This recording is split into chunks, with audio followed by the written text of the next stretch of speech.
Hola, ¿cómo están? Bienvenidos a Forex 101. Hoy vamos a ver nuestra clase número 3, gráficos de Forex.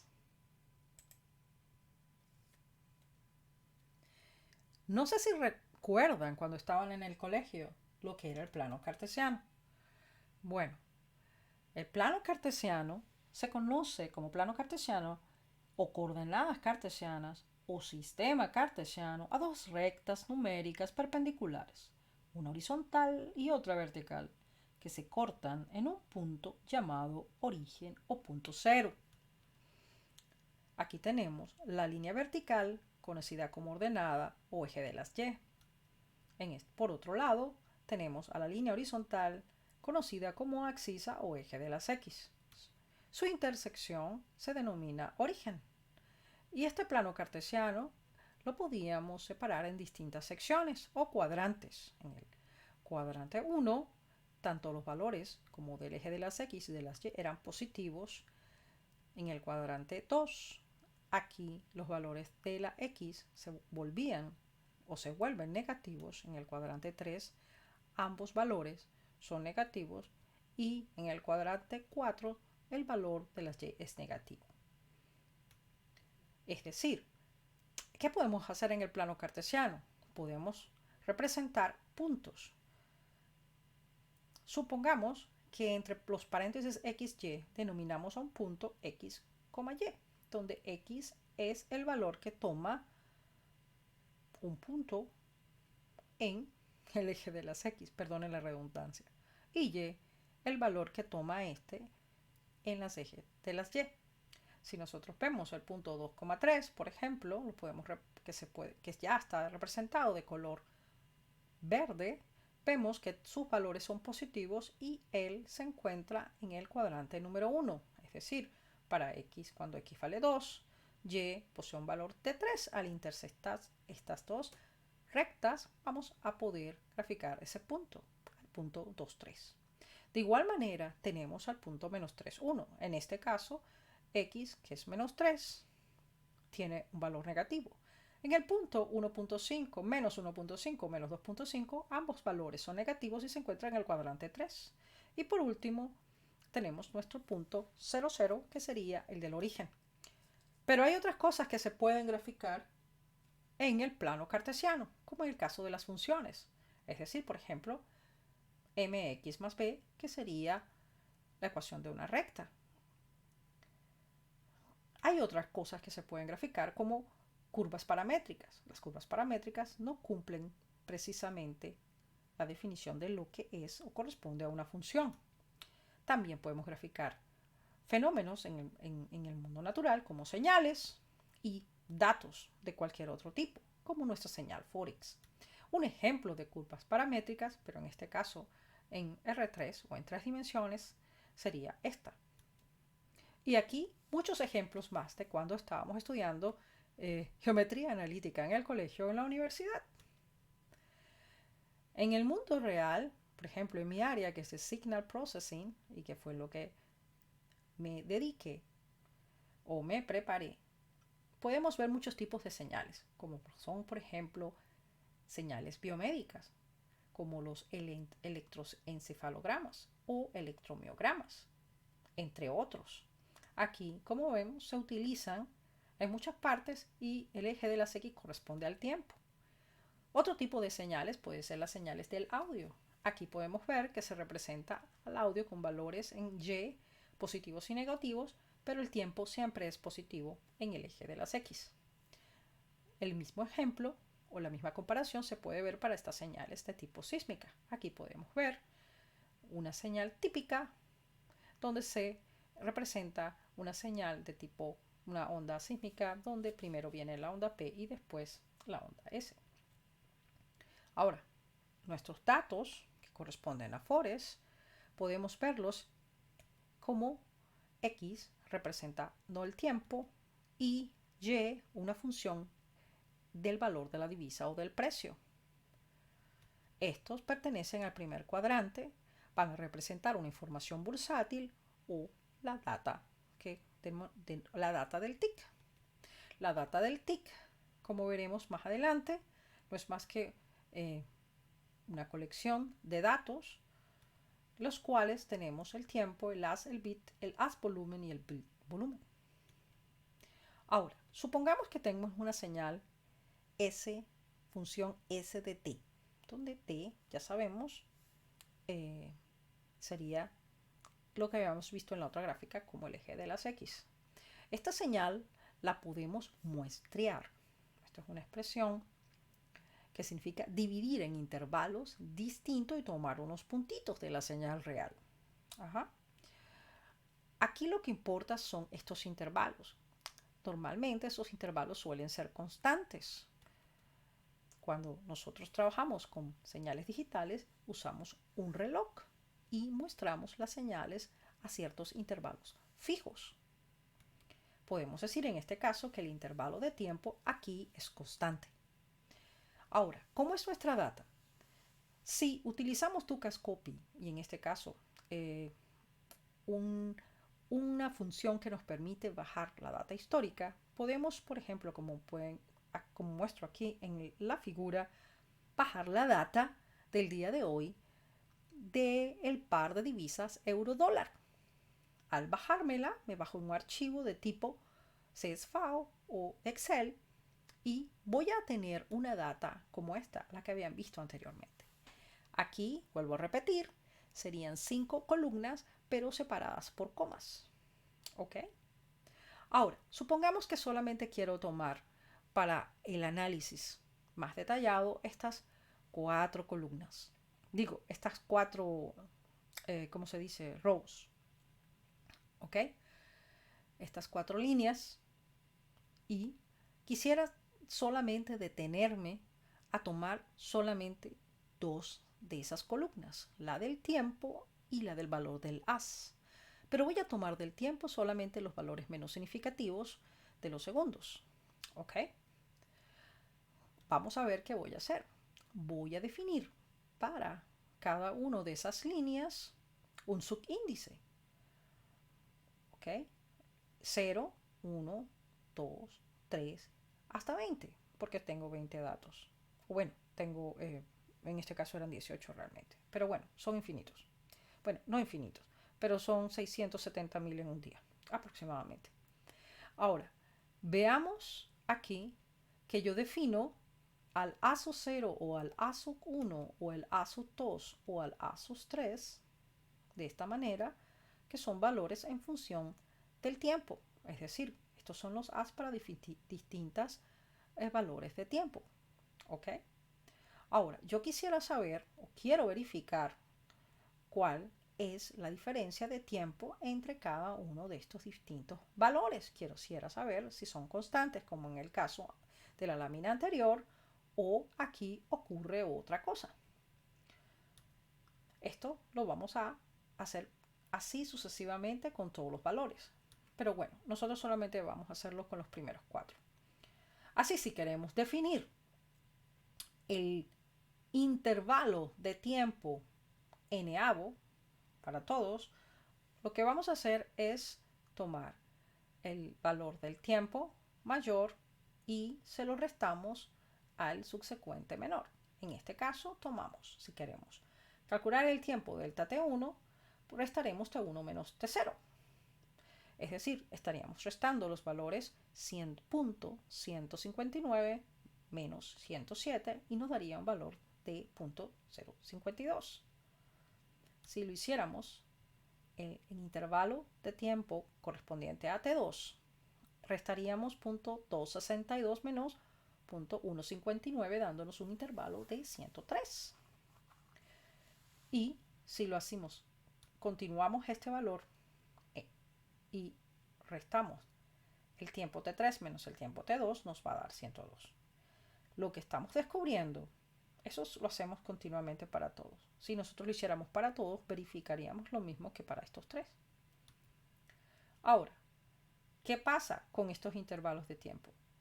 El intervalo de T1 y el intervalo de T2 y el intervalo de T3, así sucesivamente hasta el caso de T20, definitivamente no son constantes, no son iguales, sino son diferentes. Todos son valores diferentes.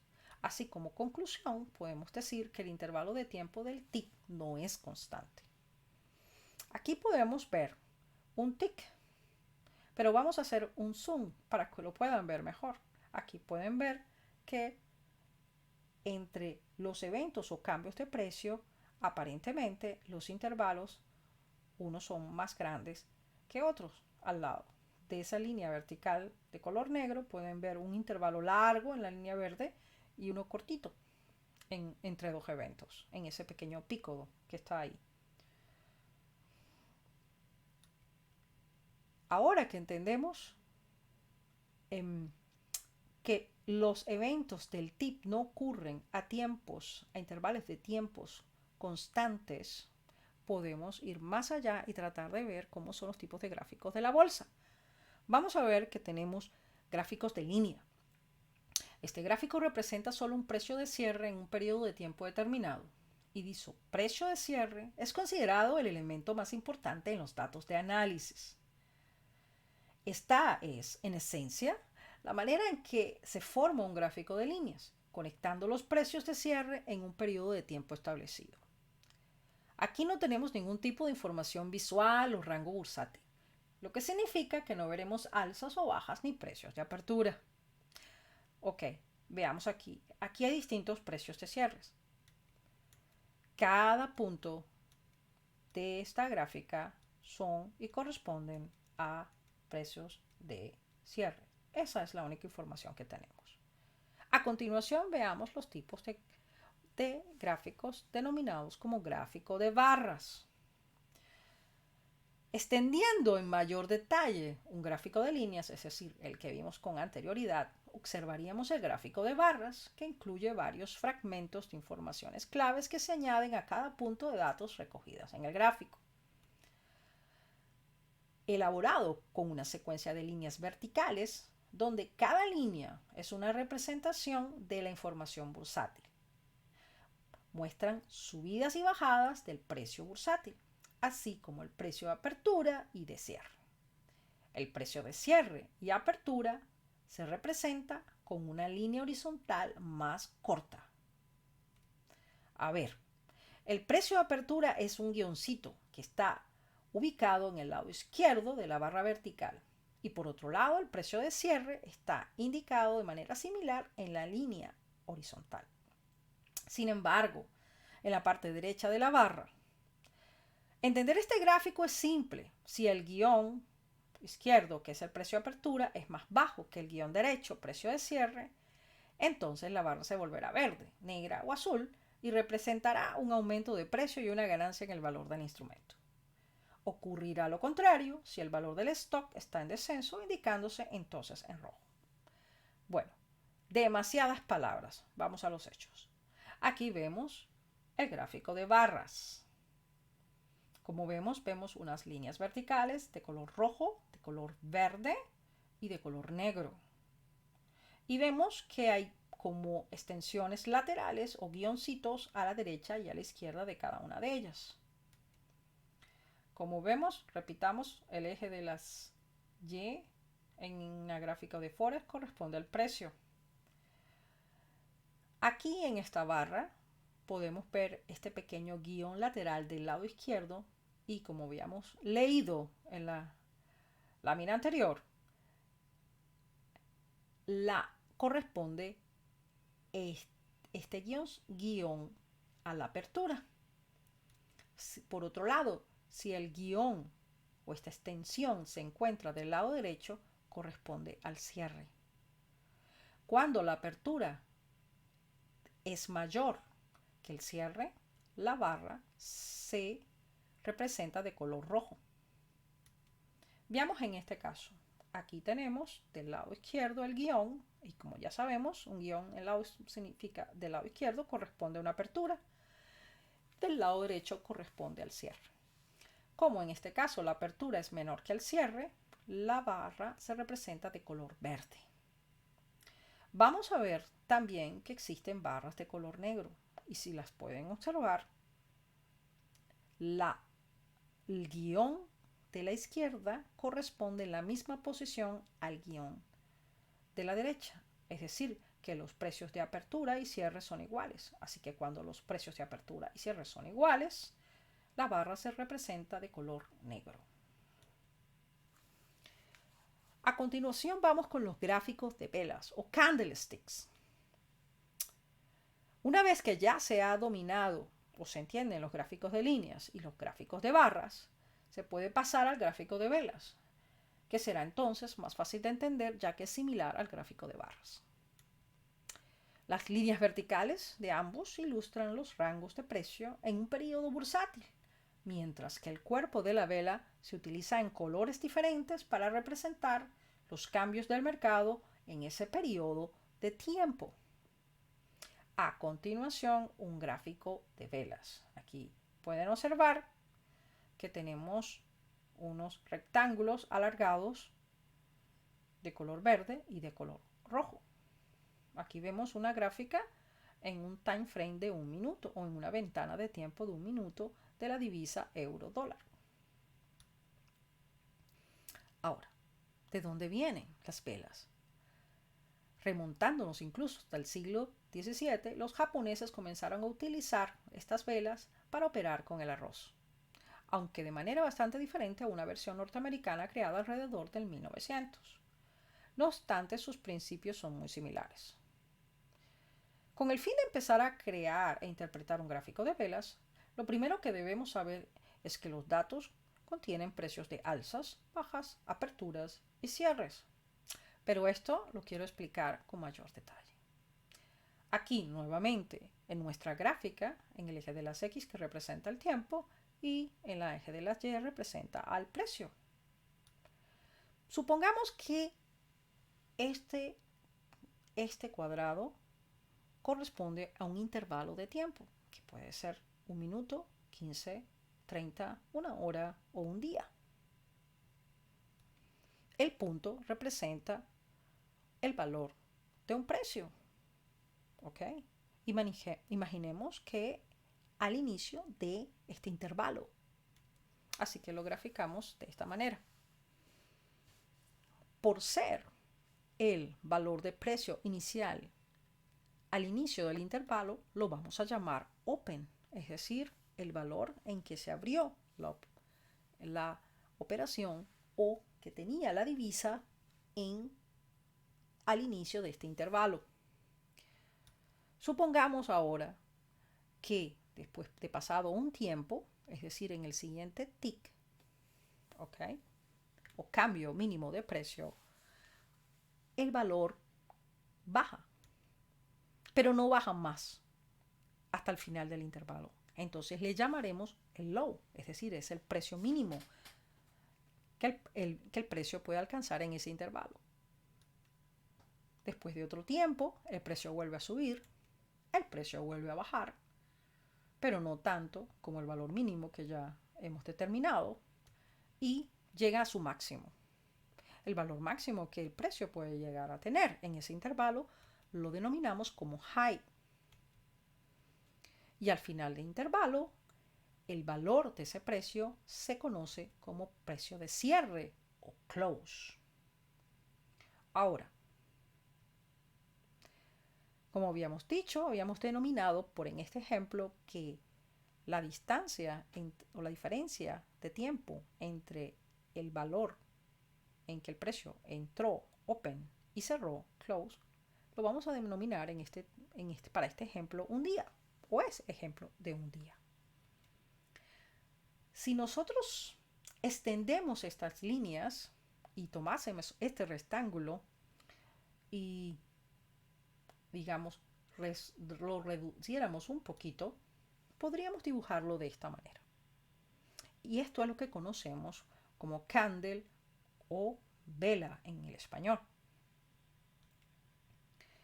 Y este intervalo es lo que se define como time frame o el intervalo de la ventana.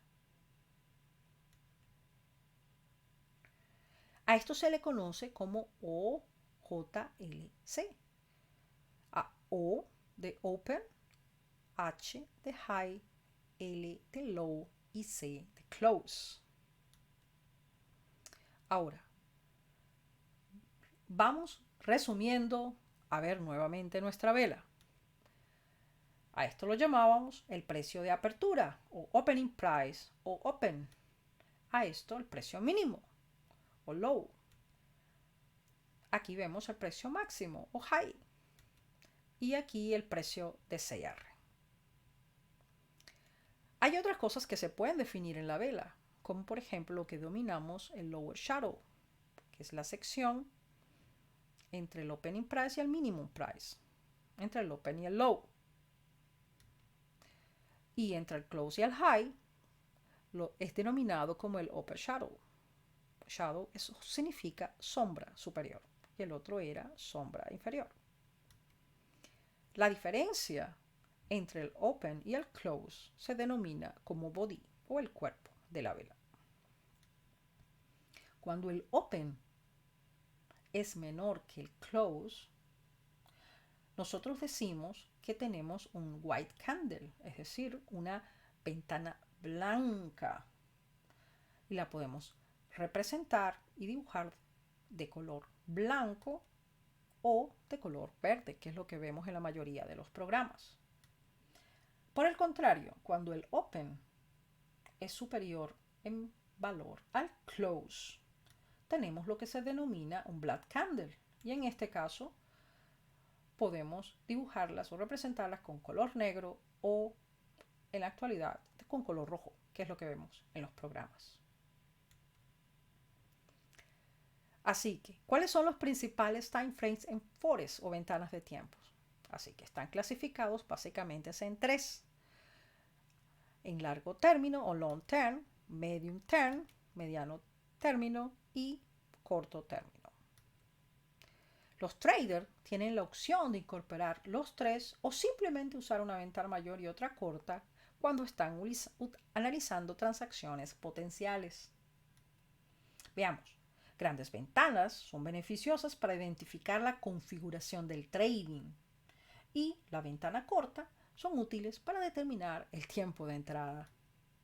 Aquí vemos un ejemplo de esta clasificación. Aquí vemos los estilos de trading. Por ejemplo, veamos el scalper. ¿Ok? El scalper utiliza, por ejemplo, dos ventanas. Una donde quiere ver la imagen principal, que es por horas, y otra en el que está operando, por ejemplo, en el caso de que esté lo haciendo por 15 minutos, pero puede hacerlo por un minuto, como el caso de que nosotros lo usamos. ¿Ok? Fíjense, a un swing trader, él trabaja normalmente con ventanas diarias y con ventanas de 4 horas. ¿Cuál es la mejor ventana? ¿O cuál es la ventana de tiempo que debe utilizarse para hacer operaciones? Pues depende de dos cosas: del estilo de trading y de las estrategias que desean seguir. Por lo tanto, hay que seleccionar los gráficos de análisis técnicos que nos sean más confortables y nos aseguren un riesgo menor sobre todas las operaciones. Veamos ahora un ejemplo y supongamos aquí a un swing trading que está haciendo un análisis en el siguiente gráfico de 4 horas. En este caso, donde están todas las bolitas rojas y azules, aparentemente la señal o la pendiente general de la señal ha cambiado. Su dirección venía en bajada y ahora está subiendo. Ahora, un swing trader debe evitar tomar decisiones impulsivas cuando observa movimientos del mercado en un menor time frame, en una ventana más pequeña.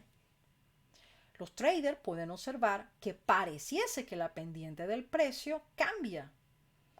Eso lo llamamos trend reversal en una ventana menor. Sin embargo, si observamos el desenvolvimiento del precio durante el día, quedaría claro que el tren continúa intacto.